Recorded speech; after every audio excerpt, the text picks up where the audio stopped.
naghahanap kayo ng unique tasting halo-halo nako, you should better visit Coconut House here in Quezon City Circle. At syempre, to tell us more about it, makakasama natin si Ms. Jobeline Colaste, ang branch supervisor ng Coconut House. Hello, Jobeline! Hi, Jobeline! Hello po. Bakit ba unique ang halo-halo dito sa Coconut House? Isa sa unique factor po ng halo-halo namin dito sa Coconut House ay yung ingredients itself. Instead of using regular water, ginagamitan po siya ng coconut juice, and then milk, and then pinuput sa freezer. Kaya pala mas creamy. Mas smooth yung ice niya and creamy. At saka, napansin ko rin sa halo-halo nila, hindi ganun karami yung Oo nga. yung Kahit mga hindi ingredients. ganun kadami yung ingredients, pero Mga sago, patok wala pa rin kaya. siya sa ano. Pero kahit na hindi ganun kadami yung ingredients, nakakompensate nung coconut juice na ice. Pero kasi di ba, Jobeline, tapos na yung summer, mabenta pa rin ba yung halo-halo even Opo, sir. tapos na yung summer? Isa siya sa mga #1 sa mga dessert namin. Lagi nagtatop 1 po yung coco halo-halo namin. So you mean to say all year round, talagang pinupuntahan ng halo-halo nyo? Kahit umuulan,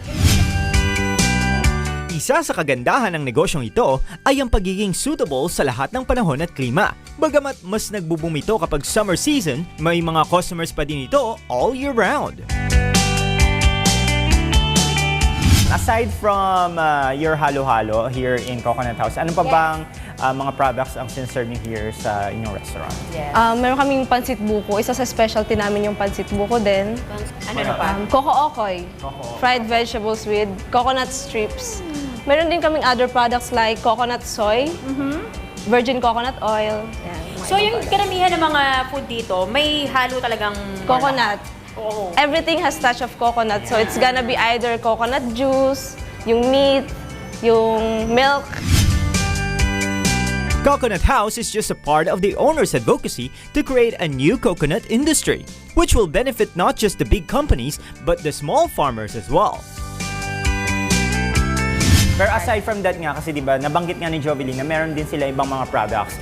In that way, natutulungan din nila yung mga farmers. May ibang mga products like coco sugar. Ang pinopromote talaga ng Coconut House ay hindi lang yung mga Refined sugar or white sugar. Apa. You really use raw coconut sugar. coconut sugar. At the same time, natutulungan namin yung mga farmers. Farmers Like, natin. hindi lang po copra yung product. Pansinin Marami niya. pang iba. So, marami pa. So, yung owner and then together with the partners po, tinutulungan yung mga partners to create different kinds of coconut products. So, saan pa kinukuha yung mga coconut products niyo? Different farmers, different different suppliers. Location can make or break a business. Kahit pa sa maliit na stall lang ng halo-halo, targetin ang mga lugar na matao at i-base din ang presyo sa kakayanan ng target market mo. Coconut House is strategically located at Quezon Memorial Circle, which helped the business a lot in bringing in customers. Dito sa Quezon City Circle, anong klase ng mga tao ang usual diners niyo?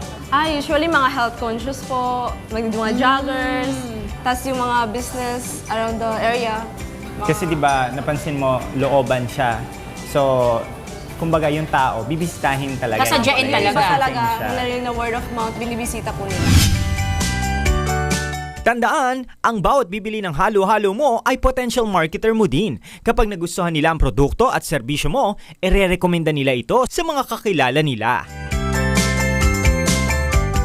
Kailangan mo lang kung ano yung point of difference mo. So, kailangan unique, hindi pa siya gano'n sa market para papatok talaga siya kahit maraming competitors.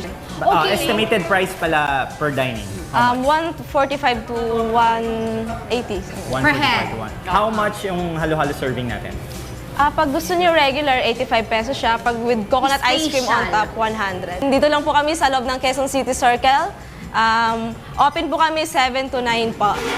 That's 7 a.m. to 9 p.m. Wala kayong broken time, hindi kayo nagko-close during hapon. Wala po. Dire-diretso. Okay, perfect. Thank you so much! Thank you po. Thank you.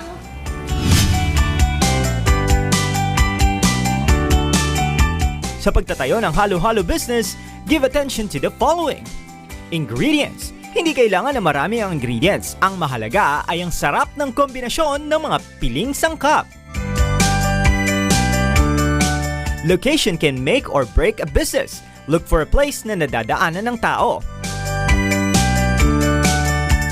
Believe in your products. Kung ikaw mismo ay hindi nasasarapan, huwag mong asahan na magugustuhan ito ng mga customers mo. Keep in mind also that your customers are your potential marketers. Kapag nasatisfy sila, they will bring customers to you kahit hindi mo i-request sa kanila. Be creative! Sa dami ng competitors, think of a point of difference para mag-stand out ang halo-halo mo. Bread and Butter wishes you good luck!